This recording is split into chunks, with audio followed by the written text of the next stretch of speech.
नमस्कार दोस्तों, स्वागत है आपका मेरे चैनल पर। आज मैं आपको बताने वाला हूं एक ऐसी बात जो भारत के लाखों लोगों को जाननी चाहिए। किराए का घर, आपके अधिकार और कानूनी सुरक्षा के बारे में। देखिए, ये एक बहुत ही सामान्य बात है भारत में। आप किराए के घर में रहते हैं, आप हर महीने अपना किराया समय पर देते हैं, आप अच्छे से रहते हैं, लेकिन फिर अचानक क्या होता है?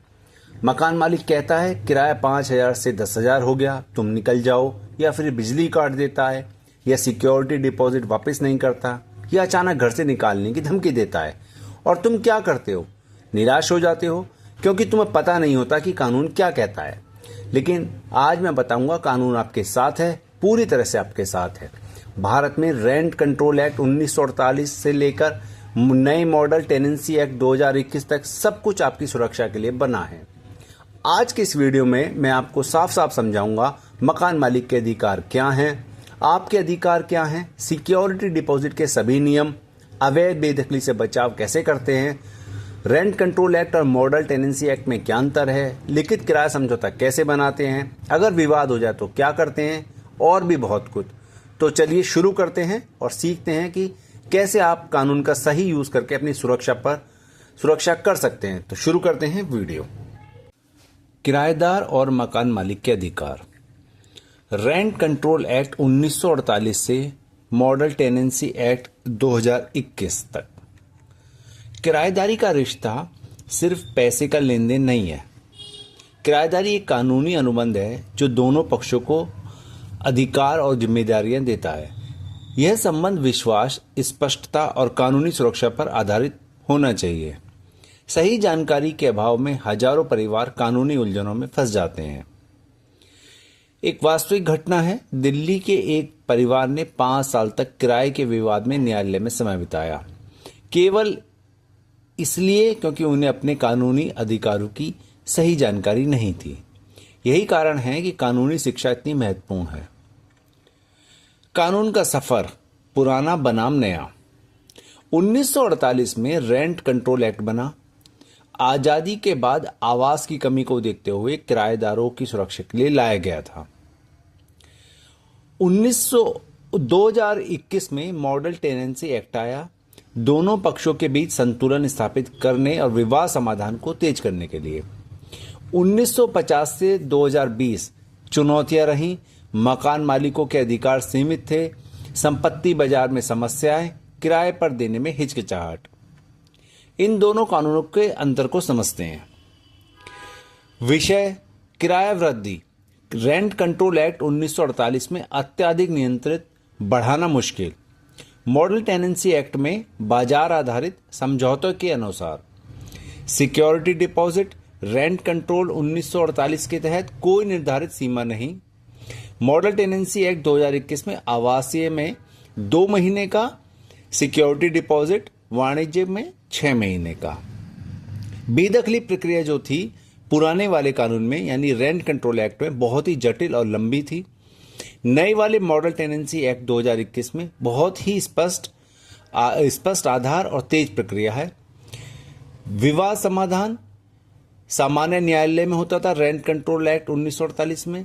अब मॉडल टेनेंसी एक्ट 2021 में विशेष रेंट अथॉरिटी ट्रिब्यूनल के पास ही चला जाता है, तो जल्द से जल्द इसका समाधान हो जाता है। पुराने रेंट कंट्रोल एक्ट की विशेषताएं: किराया नियंत्रण। किराया बढ़ाना लगभग असंभव था। फेयर रेंट निर्धारित करने की जटिल प्रक्रिया थी जो मकान मालिकों को निराश करती थी। बेदखली की कठिनाई। किराएदारों को निकालना बेहद मुश्किल था, भले ही किराया न दिया जाए। इससे मकान मालिक वर्षों तक कानूनी लड़ाई में फंसे रहते थे। संपत्ति बाजार पर प्रभाव। मालिक किराए पर देने से डरते थे, जिससे किराए की संपत्तियों की कमी हो गई और काला बाजार बढ़ गया। अधिकारों में असंतुलन। किराएदारों को अत्यधिक सुरक्षा मिली, लेकिन मकान मालिकों के अधिकार गंभीर रूप से सीमित हो गए। महत्वपूर्ण बात यह है कि पुराना रेंट कंट्रोल एक्ट अभी भी कई राज्यों और शहरों में लागू है। अपने क्षेत्र में कौन सा कानून लागू है, यह जानना बहुत जरूरी है। नए मॉडल टेनेंसी एक्ट 2021 पे आते हैं। यह क्या है? मॉडल टेनेंसी एक्ट 2021 एक आदर्श कानून है जिसे केंद्र सरकार ने राज्यों को अपनाने के लिए प्रस्तावित किया है। यह दोनों पक्षों के हितों का संतुलन बनाता है। राज्य इसे ज्यों का त्यों या संशोधनों के साथ अपना सकते हैं। अपनाने की स्थिति, 4 राज्यों ने इसे अभी तक अपनाया है। तमिलनाडु, आंध्र प्रदेश, उत्तर प्रदेश, असम, अन्य राज्य इसकी समीक्षा कर रहे हैं। इसके मुख्य विशेषताओं पर आते हैं। बाजार आधारित किराया, आपसी सहमति से किराया तय करें। स्पष्ट बेदखली आधार, किन परिस्थितियों में निकाला जा सकता है। संतुलित अधिकार, दोनों पक्षों को उचित सुरक्षा। तेज विवाद समाधान, विशेष रेंट अथॉरिटी और ट्रिब्यूनल का सुविधा उपलब्ध है इसमें। किराएदार के अधिकार, भाग 1, मूलभूत सुरक्षा और अधिकार। अवैध बेदखली से सुरक्षा, आपको बिना वैध कारण के नहीं निकाला जा सकता। मकान मालिक को उचित कानूनी प्रक्रिया का पालन करना होगा। बिना नोटिस के बेदखली अवैध है। कोर्ट ऑर्डर अनिवार्य है। जबरदस्ती या धमकी देना अपराध है। निजता का अधिकार, किराए की संपत्ति आपका अस्थायी घर है। मकान मालिक बिना आपकी इजाजत के प्रवेश नहीं कर सकता। 24 से 48 घंटे पहले सूचना जरूरी है। आपातकालीन मरम्मत के अलावा उचित समय पर ही निरीक्षण कर सकता है।